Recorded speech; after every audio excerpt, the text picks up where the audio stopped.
Romanos capítulo 8. Agora, pois, já nenhuma condenação há para os que estão em Cristo Jesus.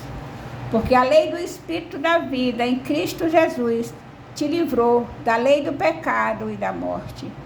Porquanto, o que for impossível à lei, no que estava enferma pela carne, isso fez Deus, enviando o seu próprio Filho em semelhança da carne pecaminosa, e no tocante ao pecado, e com efeito, condenou Deus na carne o pecado, a fim de que o preceito da lei se cumprisse em nós, que não andamos segundo a carne, mas segundo o Espírito, porque os que se inclinam para a carne cogitam das coisas da carne, mas os que se inclinam para o Espírito, das coisas do Espírito. Porque o pendor da carne dá para a morte, mas o do Espírito para a vida e paz. Por isso, o pendor da carne é inimizade contra Deus, pois não está sujeito à lei de Deus, nem mesmo pode estar. Portanto, os que estão na carne não podem agradar a Deus. Vós, porém, não estás na carne, mas no Espírito, se de fato o Espírito de Deus habita em vós. E se alguém não tem o Espírito de Cristo, esse tal não é dele. Se, porém, Cristo está em vós, o corpo, na verdade, está morto por causa do pecado, mas o Espírito é vida por causa da justiça. Se habita em vós o Espírito daquele que ressuscitou Jesus dentre os mortos, esse mesmo que ressuscitou a Cristo Jesus dentre os mortos, vivificará também o vosso corpo mortal por meio do seu Espírito que em vós habita. Filhos e herdeiros. Assim, pois, irmãos, somos devedores, não à carne, como se constrangido a viver segundo a carne.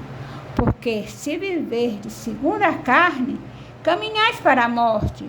Mas, se pelo Espírito mortificardes os feitos do corpo, certamente vivereis. Pois todos os que são guiados pelo Espírito de Deus são filhos de Deus. Porque não recebestes o espírito de escravidão para viverdes outra vez atemorizados, mas recebestes o espírito de adoção, baseado no que chamamos Abba, Pai. O próprio Espírito testifica com o nosso espírito que somos filhos de Deus. Ora, se somos filhos, somos também herdeiros, herdeiros de Deus e co-herdeiros com Cristo. Se com Ele sofremos, também com Ele seremos glorificados. Porque para mim, tenho por certo que o sofrimento do tempo presente não pode ser comparados com a glória a ser revelada em nós. A ardente expectativa da criação aguarda a revelação dos filhos de Deus, pois a criação está sujeita à vaidade, não voluntariamente, mas por causa daquele que a sujeitou. Na esperança de que a própria criação seja redimida do cativeiro da corrupção para a liberdade da glória dos filhos de Deus, porque sabemos que toda a criação, a um só tempo, geme e suporta angústias até agora. E não somente ela, mas também nós, que temos as primícias do Espírito, igualmente gememos em nosso íntimo, aguardando a adoção de filhos, a redenção do nosso corpo. Porque na esperança fomos salvos. Ora, esperança que se vê não é esperança, pois o que alguém vê, como espera? Mas se esperamos o que não vemos com paciência, o aguardamos.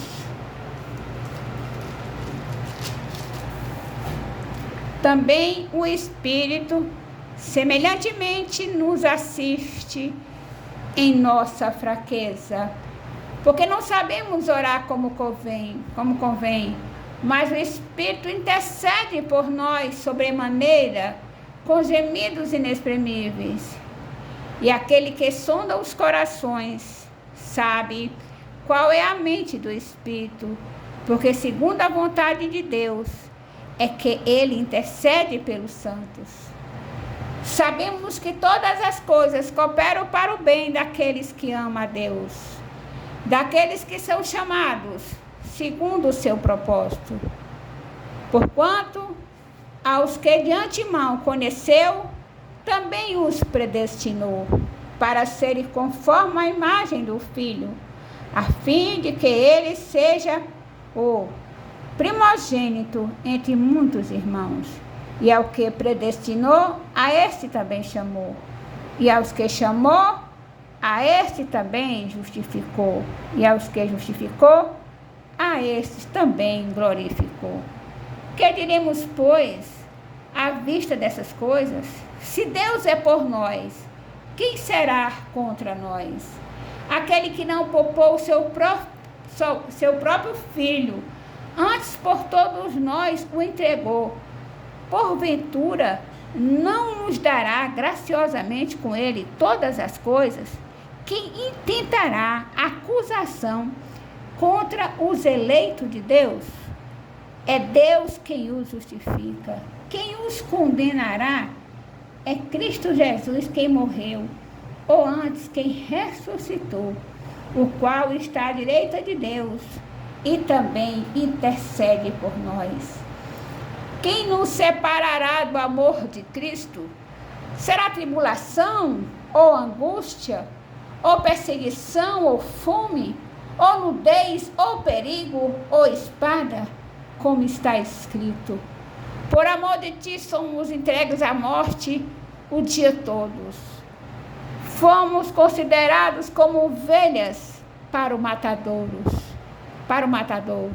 Em todas estas coisas, porém, somos mais que vencedores por meio daquele que nos amou.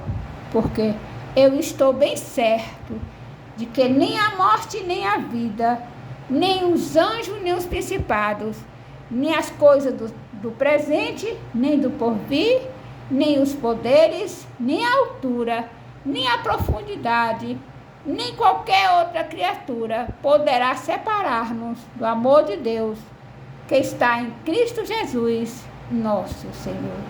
Aleluia! Louvado e exaltado seja o nome do Senhor.